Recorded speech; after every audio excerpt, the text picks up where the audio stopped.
আসসালামু আলাইকুম, কেমন আছেন সবাই? নিপা শাকিল ব্লগ থেকে আমি নিপা চলে এসেছি আপনাদের জন্য আরেকটা ব্লগ নিয়ে। সকাল সকাল চিকেন বেস্ট ভিজিয়ে দিয়েছি, কিছু আলু ছিলে ধুয়ে নিচ্ছি। এগুলো দিয়ে কিছু সিঙ্গারা বানাবো আর কিছু আলুর চপ বানাবো। যেহেতু কালকে রোজা, তাই আগে থেকে একটু প্রিপারেশন নিয়ে রাখছি। এদিকে খালা চলে এসেছে, খালার জন্য কাপড় ভিজানো হয়েছে। আমি চুলায় তরকারি রান্না করছিলাম, খালার সাথে একটু কথা বললাম, খালাকে কাজ বুঝিয়ে দিলাম। ভোররাত্রের জন্য মুরগি রান্না করছি।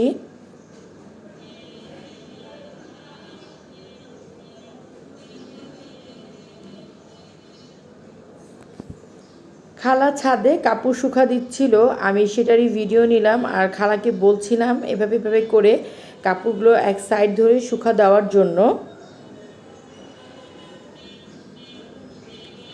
এটা হলো গিয়ে ভোর রাতে লাউ ভাজি ছিল, ডাল ছিল আর চিকেন টিক্কা বানিয়েছি আর ভাত।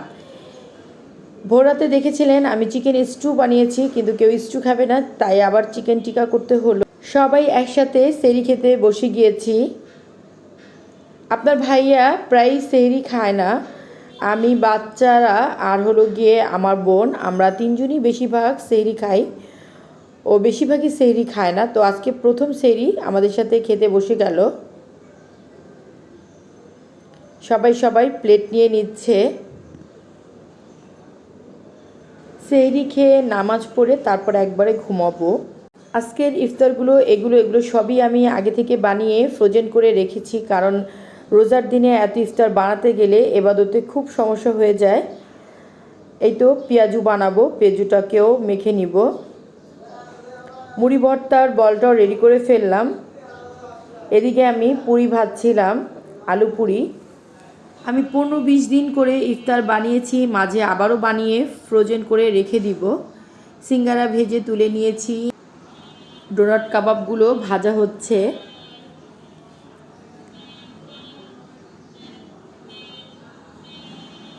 সব ভেজে ভেজে তুলে নিলাম। এটা ছিল এবারে আমার নতুন একটা আইটেম, চিকেন ডোনাট কাবাব। সবাই খুব পছন্দ করেছিল। চিজ ফিঙ্গারগুলো ভেজে নিচ্ছি। রোজার দিনে কিন্তু একটা দুইটা কাজ থাকে না, অনেক কাজ থাকে। আর এটা হলো গিয়ে আপনার ভাইয়ার জন্য, সবাই খাবে, স্পেশালি তার জন্য বানানো, কারণ সে এই চিকেন কাটলেটটা খুব পছন্দ করে। সব কিছু ভাজা শেষ, ট্রের মধ্যে সব কিছু তুলে নিয়েছি। আজকে অনেক কিছু ভাজা বোনা ছিল।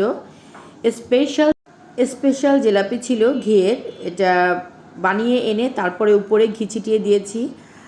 আর এই তো পেঁপেটা কেটে নিয়েছি। সবাই একসাথে আমরা ইফতার করব। নামাজ পড়ে চা খেয়ে রেডি হয়ে গেলাম, টেইলারে যাব। এই তো টেইলারের কাপড়গুলো রেডি করছি, ব্যাগে নিয়ে নিচ্ছি। এই ড্রেসটা বানাবো। টেইলারে গিয়েছিলাম, সেটার ভিডিও আর নিলাম না। এই তো টেইলার থেকে কিছু কাপড় ছিল, সেগুলো উঠিয়ে এনেছি, সেই কাপড়গুলো সাইড করছি। আর মেয়ের জন্য কিছু শপিং করলাম। এবার মেয়েকে রেডিমেড কাপড়ই দিলাম, বেশিরভাগই রেডিমেড, তার জন্য কিনে নিয়েছি। আজকের ভিডিও এই পর্যন্ত। আমার ব্লগ আপনাদের কেমন লেগেছে আমাকে অবশ্যই কমেন্ট সেকশনে জানাবেন। যারা এখন পর্যন্ত আমার চ্যানেলটি সাবস্ক্রাইব করেনি তারা অবশ্যই সাবস্ক্রাইব করবেন, বেশি বেশি করে ফ্যামিলি ফ্রেন্ডদের সাথে শেয়ার করবেন। আল্লাহ হাফেজ।